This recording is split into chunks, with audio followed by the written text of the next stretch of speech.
Eskiden zenginlerin arabası, fakirlerin atı vardı. Şimdi fakirlerin arabası, zenginlerin atı var. Eskiden zenginler doğal gaz yakardı, fakirler soba yakardı. Şimdi fakirler doğal gaz yakıyor, zenginler soba yakıyor. Eskiden zenginler şehirde, fakirler köyde otururdu. Şimdi zenginler köylere taşınıyor, fakirler de ne yazık ki şehirlere gidiyor.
Merhaba dostlar, YouTube kanalıma hoş geldiniz. Bugün tam bağımsız dağ adamı olarak tanıdığınız Ahmet Tarık Taşdelen'le birlikteyiz.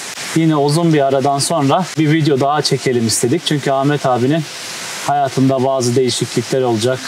Merhabalar. Merhaba Denizciğim, hoş geldin. Hoş bulduk. Nasılsın, iyi misin abi? Çok teşekkür ederim. Seni tekrar burada görmek çok güzel. Teşekkür ederim. Şimdi Ahmet abi, daha önceki videolarımızı izleyemeyenler için biraz kendinden bahsedebilir misin? Muhtemelen yeni bir sürü insan izleyecektir. Merak edeceklerdir. Nedir bu arkadaşın hikayesi diye. Daha önce İstanbul'da metropolde yaşıyordum. Orada beyaz yakalıydım. Yaklaşık 9 yıl önce artık mutsuz olduğumu hissetmeye başladım. Özgür olmadığımı hissetmeye başladım ve oradaki hengamenin içinden kaçma düşüncesi beni acayip bir şekilde sardı ki biliyorum şu anda bu videoyu izleyen beyaz yakalıların %90'ı aynı şeyi hissediyordur. Bir an önce kaçsak buradan diye. Çünkü artık şehirler gerçekten yaşanmaz hale geldi. Beton, beton, beton, beton, beton. İnsanlar nefes alamıyorlar. Özellikle pandemiden sonra herhalde herkesin bir doğa özlemi var. İnsanların bir hayali varsa peşinden gitmeleri taraftarıyım. Benim de hayalim buydu. Şehirden uzakta, doğanın içerisinde yaşamak.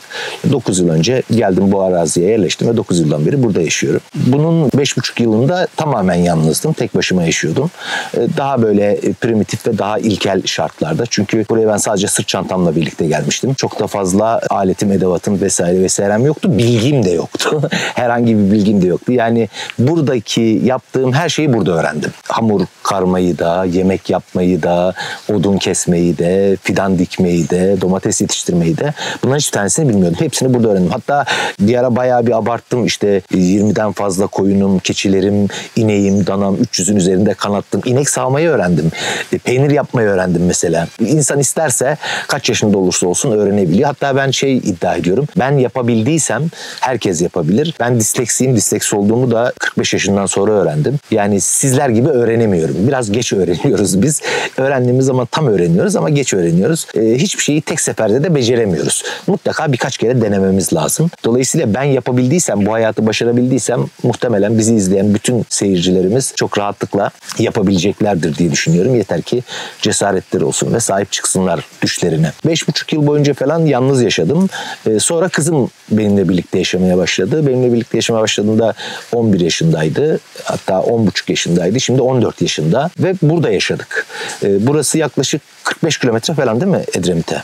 Evet. Sen oradan gidiyorsun. En yakın yerleşim yerine kaç kilometreydi bu arada? 22 kilometre falan. Yani en yakın köy dediğimiz yer. Köy biraz daha yakın. 15 kilometre falan. 15 kilometre falan ama hani market alışverişi yapacağım dersen 22 kilometre, 23 kilometre falan gitmen lazım Havran'a. Dolayısıyla sağlık da orada, okul da orada, market de orada. Ama işte daha bir AVM düşündüğünüzde Edremit'e gitmek zorundasın. Orası 45 kilometre falan. 45 kilometre civarında. Bu arada çayımızı da koyalım mı abi? Koyalım.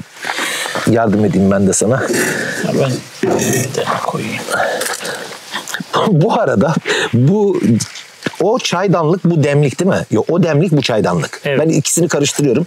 Tasarım hatası bu ya. Yani Sıcakmış. bu şekilde tutmak zorundasın. Diğer türlü üstten tuttuğunda elin yanıyor. Buhar çünkü elinizi yakıyor. Evet. Üstten tutunca. Ya da ne bileyim bunun kapağını yanına asman lazım ki elin ayağını yakmadan kullanabilesin. Evet. Ateşimiz de şöyle yanarken biz sohbetimize devam edeceğiz. Oraya bir odun daha koyayım. Tek başına odun bile tek başına yanmıyor bak. İnsan istiyor. Hep söylüyorum ya. İnsan sosyal bir varlık ve konuştuğu zaman konuştuğunu anladığını, seni anladığını düşündüğün insanlarla sohbet etmeyi çok özlüyor. Ben de özlemişim sohbet etmeyi. İyi ki geldin yani. Çok mutlu oldum bu yüzden. Tabii hayatında bazı değişiklikler olacağını söyledi. Bunlar neler? Bunlardan biraz bahsedebiliyor musun? Şimdi Yaklaşık 9 yıldır çünkü burada yaşıyorsun. Burada Evet. bayağı kaç dönümlük araziydi burası? yaklaşık 60 dönüm. 60 dönümlük arazinin içinde evi de dahil buradaki yapılan her şeyi sen tek başına kendin yaptın. Evet, sıfırdan bu hale getirdim. Seninle sohbet ettikten sonra hayatımda ne gibi şeyler değişti? Birincisi kızım Sahra artık büyük çoğunlukla benimle birlikte yaşamayacak. Çünkü bir lise çağına geldi ve liseye gidecek. Zaten son bir yılımızı biz LGS'ye hazırlanarak geçirdik. Ciddi de hazırlandık. Her sabah ben 4.30'da kalktım. Sahra'yı 5'te kaldırdım. Ben ona kahvaltı hazırlarken, yemek hazırlarken o da saat 7.20'ye kadar ders çalıştı. LGS'ye hazırlık için. Sonra 7.20'de yemeğimizi yedik. Saat 8'e 10 kala buradan çıktık ve onu okuluna götürdüm. Sonra dönüp geldim. Kalan işlerimi yaptım. Yani bu kız nasıl okula gitti geldi sorusunun da cevabı olsun. 8 kilometre ileride asfaltın başladığı noktada, çünkü buradan 8 kilometre ileriye kadar asfalt yok, orman yolu. Oradan servis geçiyor. Her sabah oradan servise verdim. Akşam da oradan servisten aldım. Ortaokulu bitirdik. Fen Lisesi'ni kazandık. İlk 1. sıramızdaki liseyi kazandık. Nereye kazandın? Ayvacık Fen Lisesi. Ha, çok güzel. Evet. Dersleri iyi, başarılı yani. Başarılı. Zaten Sahra LGS sınavına dediğim gibi bir yıl birlikte çalıştık. Ciddi de çalıştık. Bu da aslında şunu gösteriyor. Yani kırsalda olunca işte çocuğumuz nasıl okula gider, nasıl eğitim alır, eğitimi iyi mi olur diye sorusuna aslında çok büyük bir yanıt. Evet. Yani kırsalda her köyden zaten taşımalı eğitim var. Devletimiz öğrencileri şehir merkezindeki okullara taşıyor, yemeğini veriyor. Siz servis güzergahına çocuğunuzu ulaştırırsanız gerisini zaten servisler hallediyorlar. Dolayısıyla kırsalda yaşayan öğrenciler de çok rahatlıkla okullarına gidebilirler. Hatta bence şehirde yaşayanlardan daha da avantajlılar. Çünkü Sahra çok fazla internetle zaman geçiriyordu şehirde yaşadığımız dönemde. Ama buraya geldikten sonra başka etrafta uyarıcılar olduğu için işte kedisiyle oynuyor, köpeğiyle oynuyor, evin içerisinde başka şeyler yapıyor. Çalışmak için çok fazla zaman sahibiydi. O yüzden güzelce hazırlandık ve hedefi olan Fen Lisesi'ni tutturdu ve yatılı okuyacak. Dolayısıyla ben artık yalnız kalacağım. Yaklaşık 4 yıldan sonra yatılı okulduğu dönemde bu benim için bayağı zor bir süreç olacak. Çünkü 4 yıldan beri biz yapışık ikizler gibi yaşıyorduk. Günün neredeyse okulun dışındaki tüm saatlerde birlikteydik. Her şeyi birlikte yapıyorduk. Hayatımdaki en büyük değişiklik bu olacak. Onun dışında bir de bu coğrafyayı terk etmek durumundayız. Yani bu araziyi terk etmek durumundayız. Ne oldu abi? Neden terk ettin? Biraz özel olacak ama yine de paylaşmakta sakınca görmüyorum. Burayı bir satın aldığımda evliydim ve evlilik birliği içerisinde satın alındı bu ve arazi Sahra'nın annesinin üzerine kayıtlıydı. Yani ikimizden birinin üzerine kayıt olması gerekiyordu. Benim işlerim olduğu için o tapunun üzerine kayıtlıydı. Boşanırken de evlilik birliği içinde alınan mallar ortaktır ya. Biz dedim ki bölünmesin mallar. Ortak bir çocuğumuz var. Malımızı da ona bırakalım. Burayı da ona bırakalım. Sahra zaten burayı çok seviyor. Sahra'nın geleceği içindi burası. Ona bırakmaya karar verdik. Protokolde de mahkeme kararında da bu şekilde geçiyordu. Sonra annemiz çok fazla yanaşmadı çocuğun üzerine devretmeye. Nedenlerini bilmiyorum. O kendisi biliyor. Birkaç kere söylememe rağmen. Sonra biz hukuk yoluyla bunu, çünkü böyle bir karar verilmiş, mahkemede de böyle bir karar var. Hukuk yoluyla kararı tevzi edip hukuk eliyle Sahra'nın üzerine intikal etmesini sağlamak için dava açtık. Davadan birkaç gün önce, ki kötü de bir zamana denk geldi. Bence çok kötü bir seçimdi. LGS sınavının hemen öncesinde araziyi başka birine satmış anne. Gerçi araziyi satın alan adam da bize ulaşmadı, çıkın falan demedi ama sonuçta burası satılmış. Bizim de yapabilecek bir şeyimiz yok. Başka bir yerde başka bir hayat kuracağız. Sıfırdan bir hayat kuracağız. O problem değil ama problem olan kısmı galiba Sahra LGS'de çok daha iyi sonuçlar alabilirdi. Çünkü çok üzüldü buranın satıldığını duyunca. Burası onundu çünkü. Bu arada kanuni yollar açık. Biz kanuni olarak başvurularımızı yaptık gerekli mercilere. Mahkeme süreci olacak. Belki de satış iptal olacak. Çünkü sonuçta Sahra'nın malı satılıyor. Etrafımdaki insanlar bana şey dediler hep, yani niye tedbir koydurmadın, şunu yapmadın, bunu yapmadın. Açıkçası ben düşünemedim böyle bir şeyle karşılaşacağımı. Çünkü sonuçta ortak bir çocuğumuz var. Onun da bir tane çocuğu var. Bana yapılan bir şey yok. Ben burayı zaten devretmişim. Burayla ilgili hiçbir tasarrufum yok benim. Çocuğumla ilgili bir tasarrufum var. Aslında Sahra ile annesinin problemi bu. O yüzden Sahra çok ciddi anlamda üzüldü. Ben ona üzülmemesi gerektiğini, çok daha iyilerini yapabileceğimizi söyledim. Yakında dolayısıyla Sahra okula başladığında ben de buradan ayrılacağım. Başka bir arazide, başka bir yerde sıfırdan aynı yaşamı tekrar kuracağım. Bu beni çok heyecanlandırıyor bir taraftan çünkü burada başladığımda hiçbir şey bilmiyordum. Yani balta tutmayı bilmiyordum, ahşap işlemeyi bilmiyordum. Yapı elemanlarıyla hiçbir bilgim yoktu. İnşaat yapmayı bilmiyordum. Artık çok fazla şey biliyorum, çok fazla şey öğrendim, çok fazla tecrübelendim. Dolayısıyla bu sefer çok daha primitif, çok daha ekolojik yaşamla iç içe bir yaşam kurmak istiyorum. Bunu yaparken de arazinin konumundan dolayı çok fazla şey götüremeyeceğim yanımda. Modern cihazlar götüremeyeceğim. Örneğin elektriğim hiç olmayacak orada. Bu gideceğimiz yerde, benim gideceğim yerde dolayısıyla Sahra yatılı okuyacağı için benim yeni yaşam kuracağım yerde araba yolu yok. Yaklaşık 1 saat falan yürümen gerekiyor ama muhteşem bir manzarası var. Yanında yine deresi var. Çok güzel bir alan, küçücük bir alan. Dolayısıyla teknolojik aletleri götüremeyeceğim. Yani tamamen el aletleriyle işte baltam, keserim, testerem. Çok primitif, yani minimal bir yaşam kuracağım orada kendime. Önce bir barınak inşa edeceğim.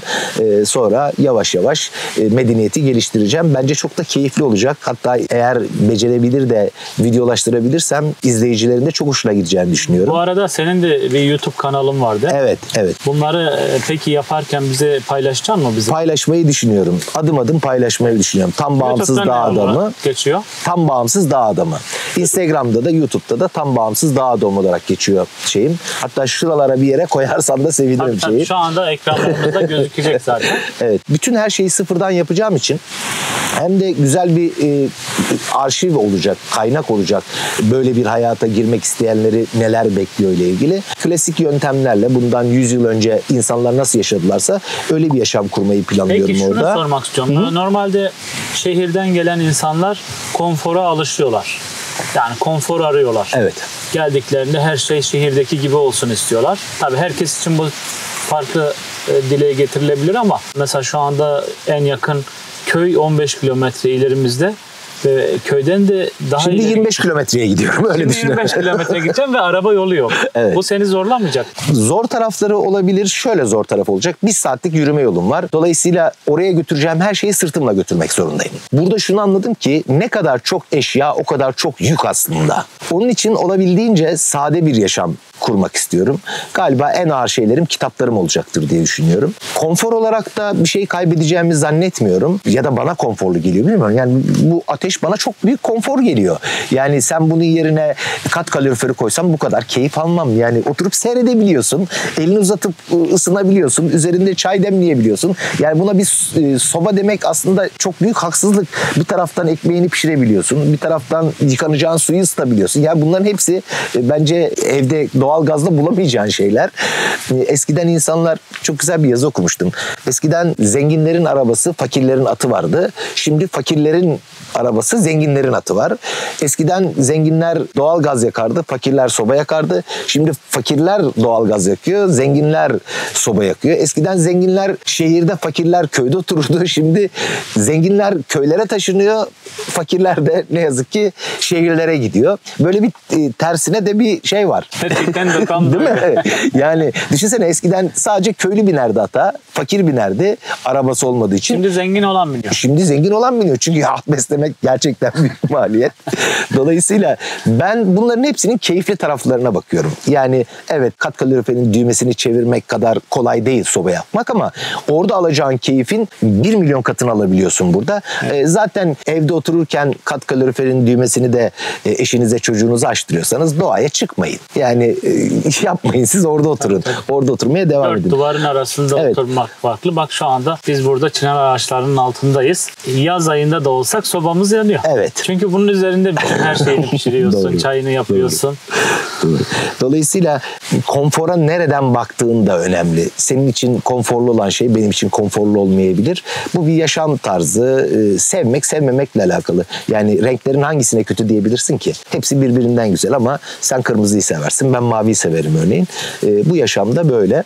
Ama yeni yaşamımda benim asıl hedeflediğim olabildiğince ekolojik, olabildiğince bundan 100 yıl öncesinin yaşamım gibi bir yaşam kurmak. Yani kendi kaşığımı kendim yapmak istiyorum. Artık demir bir kaşıkla yemek yemek istemiyorum. Bu arada bu kaşığı sana hediye edeceğim. Bitirmek üzereydim.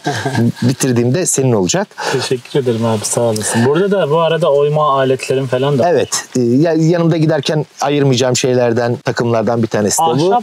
Ahşaba karşı çok büyük bir ilgi Çok oluştu seviyorum. mu sonradan yoksa? Sonradan oluştu. Sonradan. Ya buraya geldikten sonra, çünkü ahşap çok güzel bir kaynak. Birçok işe yarıyor. Yapını yaparken kullanabiliyorsun. Gereçlerini yaparken kullanabiliyorsun. Birçok gereci ahşapla yapabiliyorsun. Bir de sağlıklı. Sağlıklı. Her şeyden önce sağlıklı. Artık ben şunu kullanmak istemiyorum. Niye bilmiyorum. Yani birazcık galiba soğudum bunlardan iyice. Dolayısıyla Bir çayımı daha alayım bu arada. kendi gereçlerimi yapmak ve yaptığım gereçleri kullanmak beni inanılmaz mutlu ediyor. Ben üretmeyi çok seviyorum. O yüzden bazen insanlar şey de diyorlar, abi o kadar emek sarf ettin orada, o emeklerine yazık oldu falan. Ben orada hemen şunu sormak istiyorum. Halı saha maçı yapıyor musun mesela, futbol maçı? Çok futbollardan Yapanlar iyi için değil ama. yapanlara sorayım mesela. 2 saat boyunca orada koşuyorsun, terliyorsun, düşüyorsun, ayağını sakatlıyorsun. Ondan sonra eve geldiğinde ya 2 saatimi görüyor musun? Emeklerim heba oldu diyor musun? Demiyorsun. Neden? Çünkü o 2 saat boyunca keyif aldın. Hem keyif alıyorsun hem sağlık için Evet. iyi hareket etmek. İşte ben de herhangi bir şey yaptığımda aynen bunu hissediyorum. Yani ben boş kalırsam komşunun bahçesine gidip kazıyorum. Evet. İş olsun diye. Çünkü ben bedenen çalışmaktan inanılmaz mutlu oluyorum. Ayrıca son dönemde özellikle sosyal medyadan sonra galiba insanlarda bir insomnia, yani uykusuzluk hastalığı olmaya başladı. İnsanlar sabahlara kadar oturuyorlar, akşama kadar yatıyorlar. Ondan sonra soruyorum, abi uyuyamıyorum diyorlar. Ben eminim gelip burada benimle 3 gün boyunca kalsalar, 3 gün boyunca hiçbir şey yapmalarına gerek yok. Çalışmalarına gerek yok. Sadece peşimde dolansalar akşam yatacakları yeri bulamazlar, tamam mı? Ben şeyi çok seviyorum. Bedenen yorulduktan sonra uyku uyumak dünyanın en kaliteli uykusu. Yoruluyorsun ya, yemek inanılmaz lezzetli geliyor. İçtiğin çay muazzam lezzetli geliyor. Yani sabahtan akşama kadar hiçbir şey yapma. Ben bunu deneyimlediğim için söylüyorum. Sabahtan akşama kadar hiçbir şey yapma. Bu çayı iç. İşte 70 puan verirsen bundan çok daha kötü bir çayı akşama kadar bedenen yorulup içtiğinde dünyanın en güzel çayı gibi gelir sana. Ya da yemek o kadar lezzetli gelir. Dolayısıyla ben hep bir şeyler üreterek zamanımı geçirmeyi çok seviyorum. Dolayısıyla burada yaptığım her şeyde hem beynimde bilgi olarak var, yüreğimde anı olarak var, kollarımda kas olarak var. Aslında hiçbir şeyi burada bırakmıyorum. Hepsini götürüyorum yanımda. Peki şöyle bir handikap var. Özellikle seni takip eden insanlara bir hatıra ormanı oluşturmuştun. Evet. Bu hatıra ormanı ne olacak? Bu hatıra ormanı bu arazinin üzerinde, dediğim gibi kanunlarımız neyi gösterecek, adalet neye hükmedecek onu bilemiyoruz net bir şekilde. Ama adli süreç, daha doğrusu hukuki süreç sürdüğü için net olarak şu olacak diyemem. Ama yarın adam gelip burayı satın alan adam, eğer gerçekten bir satış varsa istediği gibi orayı yok da edebilir. Ama zannetmiyorum yani hiçbir insan evladının böyle bir şey yapacağını. Nasıl şu an orman ne durumda abi? Kısaca hikayesine değinebilir misin? O ormanda fidanlar büyüyorlar. Hatta bu yıl bayağı bir meyve verdiler. Zeytinlerde birer avuç falan meyve verdi. Ceviz fidanlarının üzerinde cevizler var. Şeftaliler inanılmaz oldular. Şeftali bu alanı çok sevdi. Yaklaşık 60'ın üzerinde şeftali fidanı dikmiştim. Hemen hemen hepsinin üzerinde meyve oldu. Melekler Ormanı projesini kısaca özetleyecek olursak aslında günün birinde takipçilerimden bir tanesi şöyle bir mesaj yazmıştı. Ben bir fidan dikme videosunun altına. Benim bu dünyada dikili bir ağacım bile yok yazmıştı. Ben de böyle bir garip hissettim o mesajı okuyunca. Üzüldüm o arkadaş adına. Yani dünyada dikili bir ağacın bile yok. Neden dedim her insanın bir ağacı olmasın? Neden de böyle bir şey yazdı? Kalktım, onun içine bir tane fidan diktim. Önüne de işte onun ismini barındıran bir tabela diktim. Bu çok hoşuna gitti o arkadaşın. Bunun videosunu da yayınlayınca sosyal medyada bayağı gündem oldu. Ondan sonra bir sürü şey gelmeye başladı ondan sonra bana. Abi benim için de fidan diker misin? Bir tanesi işte kızımı kaybettim, fidan diker misin? Babam şehit oldu, fidan diker misin? Baktım ki ben insanların yüreğine dokunabiliyorum bu yaptığım işle. Özellikle bir annenin çağrısı çok etkilemişti beni. İşte şöyle yazmış: dağ adamı, biliyorum ki bu mesajların arasında benim mesajımı muhtemelen görmeyeceksin. Fatma isminde bir kızım vardı. 12 yaşında toprak oldu. İsmi Kaz Dağları'nda yaşasın. Onun içinde bir fidan diker misin diye yazmıştı. Bir an empati yaptım. Benim de 11 yaşında bir kızım vardı o anda. Anneyi düşündüm ve o fidanı diktiğimde nasıl mutlu olacağını düşündüm. Hemen gittim, onun içinde bir fidan diktim. Videosunu paylaştım. Bu sayede yaklaşık 600'ün üzerinde galiba fidan dikmiş oldum. Böyle isme. Özellikle bugünlerde, yani özellikle birçok yerde yangın var. Evet. Bir sürü canları yitirdik, ormanlarımızı yitirdik. Bu ağaç fidanına dikmeye başlamanız, örnek olmanız gerçekten takdir edilecek bir davranış. Keşke sizin gibi herkes böyle fidan dikse de, hatta evet, bunun ne bileyim kampanyasını başlatsak da herkes hatta böyle buradan diksene. Bir çağrı yapalım şimdi. Evet. Birlikte bir çağrı yapalım. Herkes ailesindeki her biri için uygun bulduğu bir yere birer tane fidan diksin. 3 çocuğunuz varsa, bir siz bir de eşiniz, 5 tane fidan, 5 tane fidan alın, doğada bir yerlere dikin bunu. Dikin ve paylaşın. Dikin kendi ve paylaşın. Kendi sosyal medyanızda paylaşın ya da dikin, ne derler, balık bilmezse malik bilir. Doğaya bir faydanız olsun. Sürekli oturup işte ormanlarımız yandı, şöyle oldu, böyle oldu diye vah edeceğine aynen, bir tane fidan olsun. Bir tane fidandan ne olur da demeyin. Hazreti İbrahim'in ateşine su taşıyan karınca safın belli olsun dedi. Karınca misali. Herkes bir tane fidan diksin. En azından çocuklarınız için dikin. Çocuğunuz doğduğu zaman bir tane fidan dikin. Çocuk 10 yaşına geldiğinde gösterirsin. Bak, bu ağacı seninle birlikte dikmiştim diye. Çok da güzel bir anı olur bence. Tabii, çocuklar için de. Biz de ilk fırsatta bu kampanya için o zaman bir video çekeceğiz artık. Çok güzel olur. Çok güzel olur. Sohbetimize böyle oturarak değil de biraz da senin de işlerin var. Evet. Hem işleri yaparken. Ya benim karnım aç. Muhtemelen sizin de buradan sonra başka işiniz yoktur. Ben rica ediyorum, benimle birlikte akşam yemeğine kalırsanız, birlikte yemek yersek çok sevinirim. Ekmeğimiz yok. Ekmek yapacağız. Ondan sonra bir de teneke tavuk yaparız. Tamam. Birlikte yemek yeriz. Ondan sonra yolcu ederim sizi. Tamam. Olur mu? Teşekkürler abi. Anlaştık. Süper.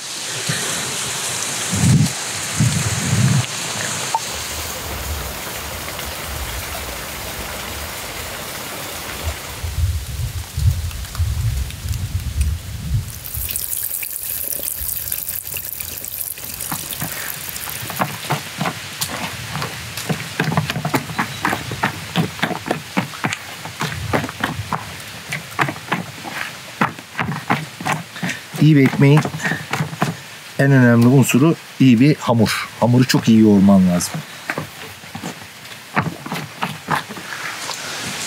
Teneke tavuk buranın spesiyeli. Yani buraya gelen bütün misafirlerim mutlaka bu yemeği istiyorlar benden. Artık şey oldu. Buranın özel yemeği gibi oldu. Her gelene mutlaka yapıyorum. Çünkü her gelen istiyor. Güzel, hoş bir yemek. Seviyor insanlar. Ama en büyük sırrının ne olduğunu sonra anlatacağım bu yemeğin. Lezzetli yemek yapmanın 3 tane sırrı var. Hadi anlatayım. Tamam mı? Yani yemeği normal kapta yapmakla toprak kapta yapmanın arasında çok ciddi fark var. Lezzet farkı var. İkinci sırada odun ateşi ya da kısık ateş. Odun ateşi muhteşem bir raiya veriyor yemeğe. Acayip lezzet veriyor. Yani toprak kapta ve odun ateşinde yapıyorsan 2 kat lezzetli oluyor yemek. Kesinlikle.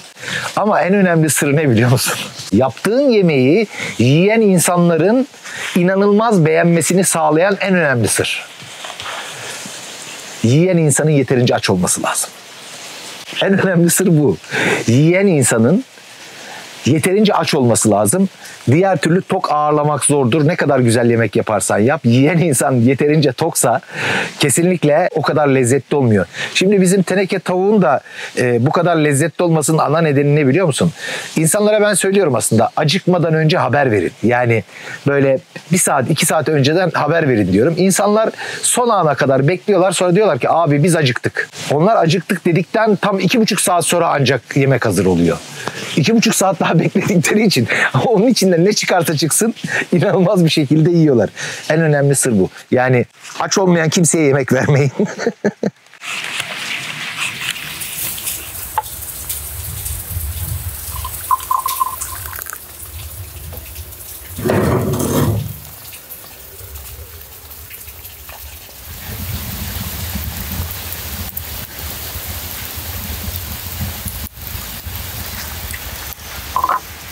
Bu aparatı ben yaptım teneke tavuk için. Ama şimdi 1 milyoncularda falan da artık teneke tavuk aparatı satılıyor. Oldukça da keyifli oluyor burada yemek yapmak. Elinizde hangi sebzeler varsa tavuğun altına bunları dolduruyoruz. Patates, soğan, varsa biber koyabilirsiniz, domates koyabilirsiniz. Ama ben daha ziyade domates, patates, soğan ve sarımsak koyuyorum. Çünkü diğer türlü çok fazla oluyor. Normalde bunu şeyde yaparlarken, arazide yaparlarken hiç böyle aparat falan da kullanmıyorlar. Patatesleri, soğanları direkt böyle kabuklarıyla içine koyuyorlar.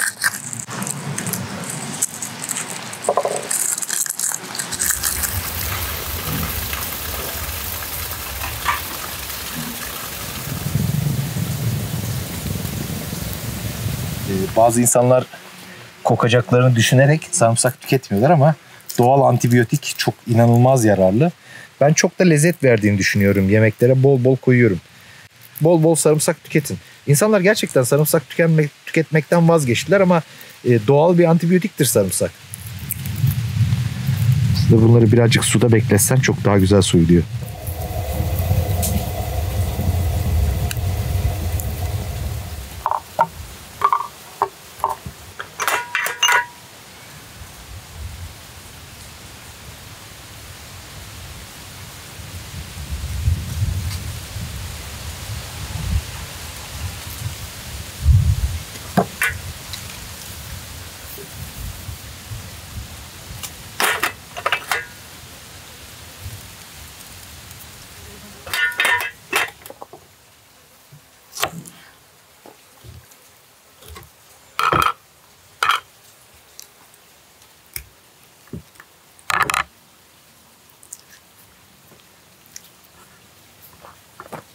Tavuğun belli yerlerine sarımsaklar koyuyorum. Müthiş bir lezzet katıyor bu.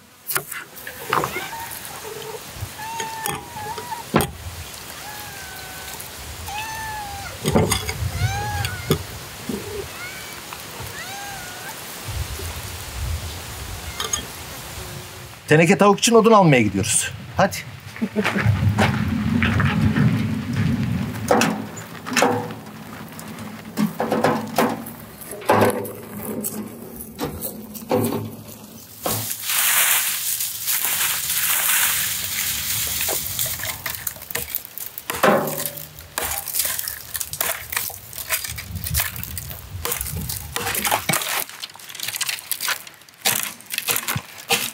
Buraya ilk geldiğimde balta kullanmayı bilmiyordum ya. Bütün ellerim şey oluyordu. Yara oluyordu. Ya da ağaca öyle bir vuruyordum, ağaç dönüyordu, kafama vuruyordu falan.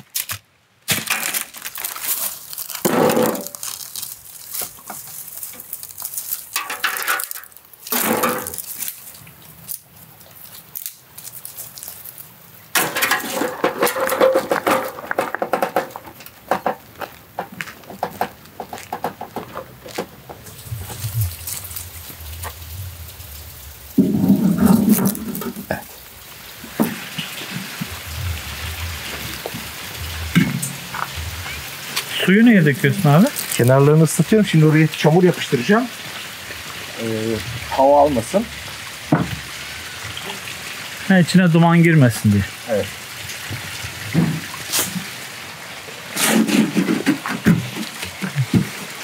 Kenarlarını böyle külle kapattım ki oralardan hava almasın.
Kartınızı açın.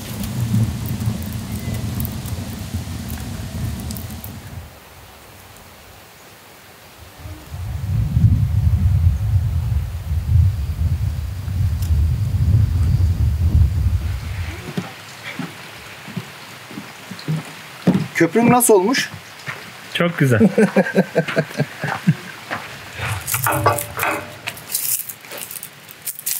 Bunlar benim kaşık yaptığım ağaç dalları. Bu sandal ağacı diye geçiyor. Burada davulgura diyorlar. Ak davulgu.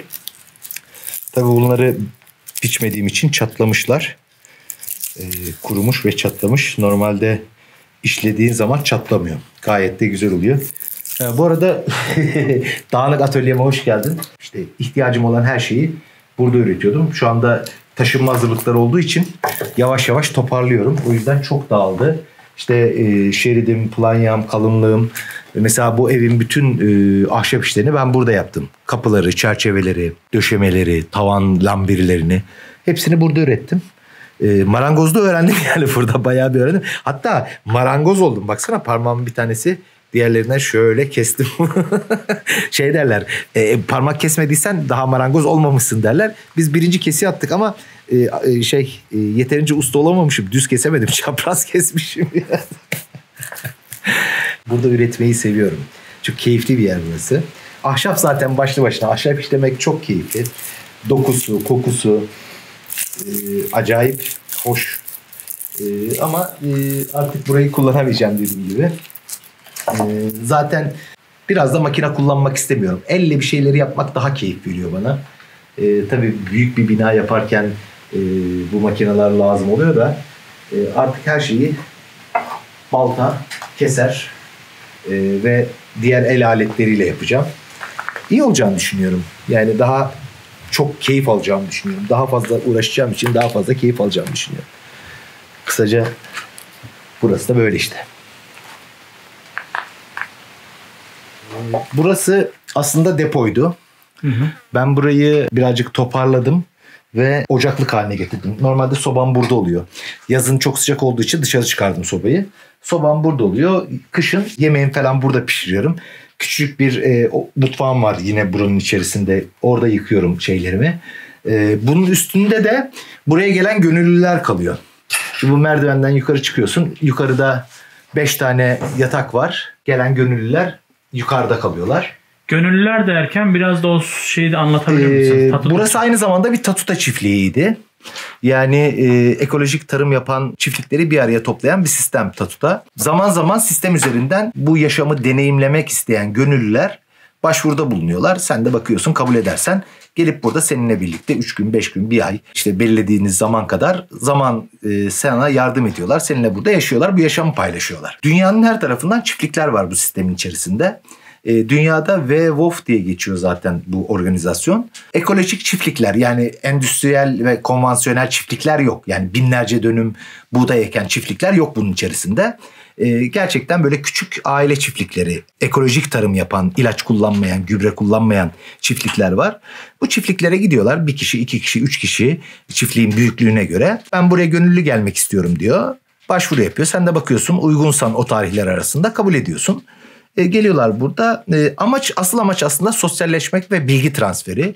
İnsanlar birbirlerinden bilgi transfer ediyorlar. Örneğin sen sahnen keçisi yetiştiriyorsun. O da ileride belki böyle bir çiftlik kuracak. Sahnen keçisi nasıl yetiştirilir geliyor, öğreniyor burada. Ya da ekolojik yaşamı öğreniyor. Bu yaşam bana göre mi diye. Ya da başka bir ülkeden geldiyse senin dilini öğreniyor. Senin yemeklerini öğreniyor. Senin kültürünü öğreniyor. Mesela bizim buraya işte Brezilya'dan insanlar geldi. Fransa'dan insanlar geldi. İran'dan insanlar geldi. Belçika'dan, Danimarka'dan, farklı ülkelerden bir sürü insan geldi. Hem de sosyalleşmiş de oluyorsun bu insanlarla. Örneğin bir tane neydi Sahra, o kızın ismi? Niki. İranlı bir İngilizce öğretmeni gelmişti. Genç de bir kızcağız. Sahra ile inanılmaz anlaştılar. Bir gün geldim, Sahra ile oturmuşlar. Dedikodu yapıyorlar İngilizce. Ya anlatmasaydın ya. Bildiğin dedikodu yapıyorlar. Yani hem sosyalleşmiş oluyoruz. Bu dedikodu sadece bizde yoktur abi. Tabii. Onlarda da var. Herkes de var ama hani şimdi Sahra ile birlikte bir İranlı'nın oturup İngilizce dedikodu yapması enteresan. Tamam mı? Bu konuda ben de enteresan oldum. Evet. Burası mutfağın. Mutfaktan şu anda Oldukça oturmalı. dağınık bir mutfak. Evet. Olsun. Ev hali. Bazen dağınık olabiliyor. Bu arada ben de seyahat için malzemelerimi hazırlıyordum. İşte sırt çantamı çıkardım. Bütün dünyamı bunun içine doldurup işte yeni hayata yelken açacağız. 2 tane çanta götüreceğim yanımda. Bunu ön tarafıma takıyorum. Bunu da sırtıma takıyorum. Bunlar dağcılıktan kalma alışkanlıklar.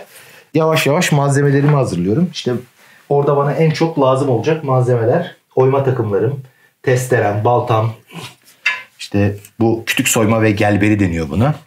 Bu aletlerle yeni yaşamımızı kuracağız. İşte yok burgum, telsizlerim gibi, çadırım, uyku tulumum. Yavaş yavaş böyle malzemelerimi hazırlıyorum. Aslında yolculuğa hazırlanıyoruz. Bu üstte de herhalde Sahra'nın odası var. Evet, Sahra'nın Buradan odası. göstersek yeterli şöyle. Şuradan. Şimdi şuraları gösterirken böyle burada kılıçlar var. Daha önceki kılıçları ben videomuzda da yaptım. çekmiştik. Hı. O kılıçları ben yaptım. Demir dövmeyi de seviyorum. O işlerle ilgilenmeyi de seviyorum. Onları da ben yapmıştım. Yani bir şeyler üretmek hep hoşuma gitmiştir. Mesela gel buradan bakarsan Sahra'nın yatağını da ben yaptım. Kullandığı bütün eşyaları benim yapmamı istiyor. Craft nereden çıktı? Yabancı dil. Bazen dilimi ısırıyorum. Kitaplar var. Evet. Kitaplar ve silahlar yan yana abi. Bu kadar silah niye var sende? Şimdi bir kere doğada yaşıyoruz. Dolayısıyla bir de serde Karadenizlik var. Karadenizliler silahı severler. Ama ne olursa olsun dağda yaşıyorsunuz. Vahşi yaşam var. Biz bir kere avcılık yapmıyoruz. Asla canlı bir hedefe ateş Zaten etmiyoruz. onu neden sordum özellikle? Hı-hı. Çünkü avcılık yaptığını sananlar olabilir. Onun için hani Yok, bunu açıklık getirmen için. Asla herhangi bir canlıya ateş etmiyoruz. Ama dağda yaşıyoruz. Nefsi müdafaa gerekirse mutlaka silahımızın olması gerekiyor. Kendimizi daha güvende hissediyoruz. Bir tane benim kamplara giderken kullandığım silah var. Eskiden beri var. Bu sırt çantamın içerisine çok rahatlıkla girdiği için böyle küçük bir av tüfeği bu. Bunların av tezkeresiyle kullanılabiliyor bu. Dediğim gibi yanımda olsun, ses çıkarsın yeter. Bazen işte bir hayvanlar geliyorlar, etrafında duyuyorsun ya da ayı homurtusu falan duyuyorsun. Havaya bir kere ateş ettim mi çekip gidiyorlar, kalmıyorlar.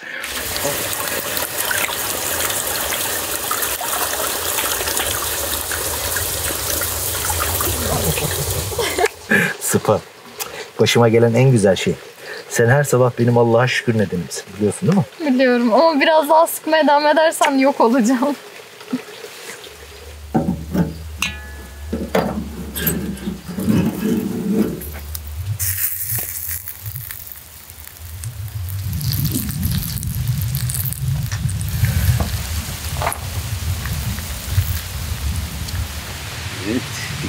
Sıcak sıcak. Buyurun, afiyet olsun. Tamam.